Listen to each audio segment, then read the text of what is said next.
পাকিস্তানের একজন ডক্টর সাইদ, তিনি নতুন করে ক্যান্সারের উপরে গবেষণা করেছেন এবং এটা পত্রিকায়ও লেখা হয়েছে। তিনি ক্যান্সারের নতুন একটি বিষয়ের উপরে গবেষণা করেছেন এবং এই গবেষণার জন্য তাকে পুরস্কৃত করা হবে। এই জন্য তিনি নিজের দেশ ছেড়ে আরেকটি দেশে যেতে হবে। তিনি সেই দেশে যাওয়ার জন্য বিমানের টিকিট কাটলেন।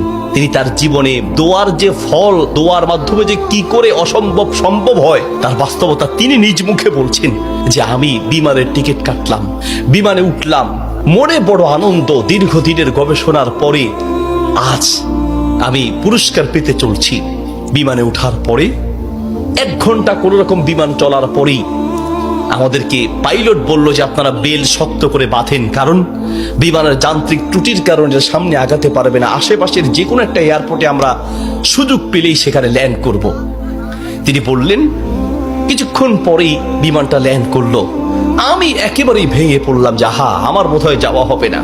বিমান ল্যান্ড করার পর জিজ্ঞেস করলাম এটা কি যাবে? বলছে যে ত্রুটি, এটা আজকে যাবে না। তাড়াতাড়ি বলছেন যে আমি সেই বিমান বন্দরে বিমান থেকে নেমে চলে গেলাম ইমিগ্রেশন কাউন্টারে, গিয়ে বললাম যে আমি তো ওই জায়গায় যেতে চাই, পরবর্তী বিমান কখন? বলছে পরবর্তী বিমান কমপক্ষে 16 ঘন্টা পরে, আর এই বিমান যাওয়া সম্ভব নয়। তাহলে আমি কি করব?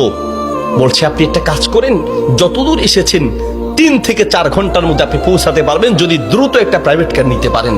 বলছে আমি তাড়াতাড়ি সেখান থেকে বের হয়ে ব্যাগটা হাতে নিয়ে দৌড়াতে দৌড়াতে এয়ারপোর্টের বাহিরে গিয়ে এক প্রাইভেট কার ঠিক করলাম। প্রাইভেট কার ওলাকে বললাম ভাই যত দ্রুত পারেন আগাতে থাকেন, টাকা নিয়ে টেনশন নাই, কারণ পুরস্কার তো বিশাল পুরস্কার, আপনি আগাতে থাকেন। প্রাইভেট কার ড্রাইভার গাড়ি চালাচ্ছে তো চালাচ্ছে। তিনি বলেন মোটামুটি কিছুক্ষণ যাওয়ার পরে হঠাৎ বিশাল তুফান শুরু হলো। প্রচন্ড তুফান দেখে ড্রাইভার বলছে ভাই সামনে যাওয়া সম্ভব নয়। বলছে চেষ্টা করেন। বলছে দেখছেন কি অবস্থা, রাস্তাঘাট সব গাছ মালা ভেঙে রাস্তায় পড়ে আছে। যখন তুফান আরো প্রচন্ড বাড়তে লাগলো আমি অবশেষে নিরাশ হয়ে বললাম যে জীবন বাঁচানো দরকার, পুরস্কার দিয়ে কি হবে, নিজেই যদি মরে যাই থাক, পুরস্কার চিন্তা নাই, সামনে যাওয়ার দরকার নেই। আশেপাশে বাড়ি ঘর দেখলেই কোন একটা বাড়ির সামনে গিয়ে দাঁড়ান, বাড়িতে গিয়ে অন্তত নিজের জীবনটা বাঁচাই।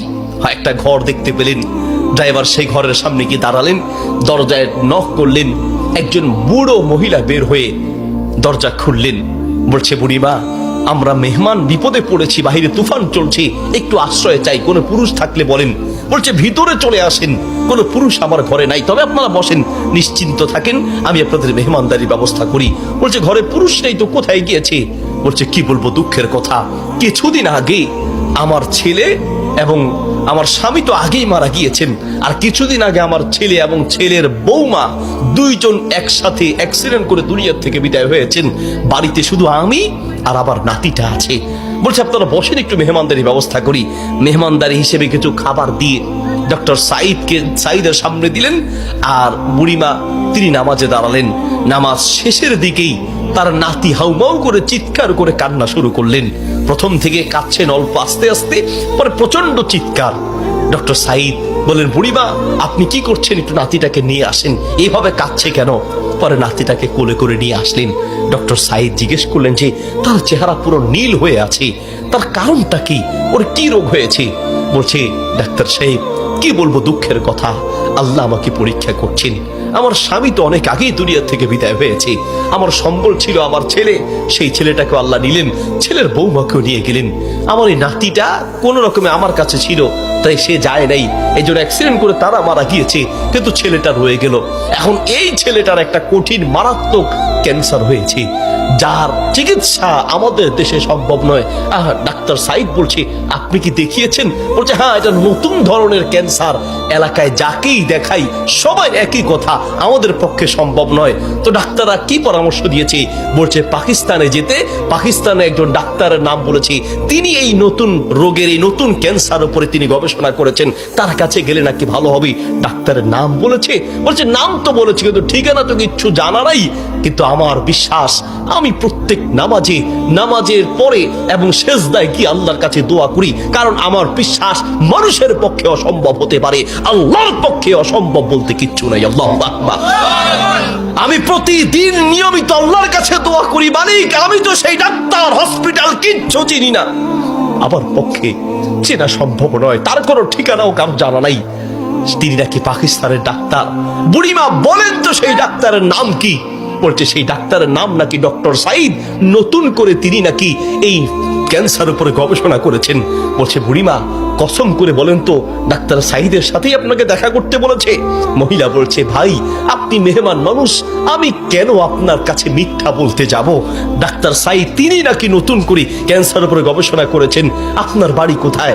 ডাক্তার সাইদ বলল বুড়িমা আমি আপনাকে কসম করতে বলেছি এই জন্য যে আমি বড় অবাক হয়েছি, আল্লাহ যে বান্দার দোয়া কিভাবে কবুল করেন, আল্লাহ যে মানুষের দোয়া কিভাবে কবুল করেন, আমি এখন বুঝতে পেরেছি কেন আমার বিমান নষ্ট হয়েছে, আমি এখন বুঝতে পেরেছি কেন আমি প্রাইভেট কারে উঠেছি, আমি এখন বুঝতে পেরেছি কেন তুফান শুরু হয়েছে, আমি এখন বুঝতে পেরেছি লক্ষ লক্ষ বাড়ি ঘর থাকতে কোথাও না গিয়ে আপনার বাড়িতে কেন এসেছি, আমি এখন বুঝতে পেরেছি আল্লাহ বান্দার দোয়া কিভাবে কবুল করে। বুড়িমা আপনি যেই ডাক্তার সাইদের জন্য দোয়া করছেন সেই ডাক্তার সাইদের কাছে পাকিস্তানে যেতে হবে না, টেনে টেনে তাকে আপনার বাড়িতে নিয়ে এসেছেন, আমি ডাক্তার সাইদ আপনার বাড়িতে উপস্থিত আছি। আল্লাহু আকবার।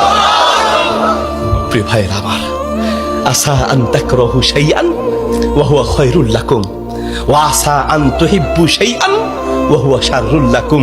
আল্লাহ বলে বান্দা শোনো, আমরা অনেক সময় দোয়া করতে গিয়ে আমরা অলসতা পেশ করি, অথবা অচেতন হয়ে যাই, অথবা দোয়া করার ক্ষেত্রে আমাদের ইয়াকিন থাকে না। কারণ হুজুর কত দোয়া করছি, কত বলছি আল্লাহর কাছে, কই না হুজুর আল্লাহ তো শুনে নেই, ঠিক না? অনেকের কথা অনেক হুজুর দোয়া করার জন্য বলেন, কত দোয়া করছি হুজুর, তাহাজ্জুদের সময় দোয়া করছি, শেষ রাতে দোয়া করছি, চোখের পানিতে বুক ভাসিয়ে দোয়া করছি, কত চাইছি আল্লাহর কাছে, হুজুর আল্লাহ দেয় নাই। শোনেন আল্লাহ বলেন বান্দা মাঝে মাঝে আমি তুমি চাও আমি দেই না, এই যে আমি দেই নাই হতে পারে আমি এই না দেওয়ার মাঝেই তোমার কল্যাণ আছে। আল্লাহু আকবার। আমরা জানি না, হতে পারে ওই যে আল্লাহ দেয় নাই সেটার মধ্যেই আপনার জন্য কল্যাণ দিয়েছি। এই জন্য দোয়া করবেন, পান বা না পান দোয়া করে যাবেন।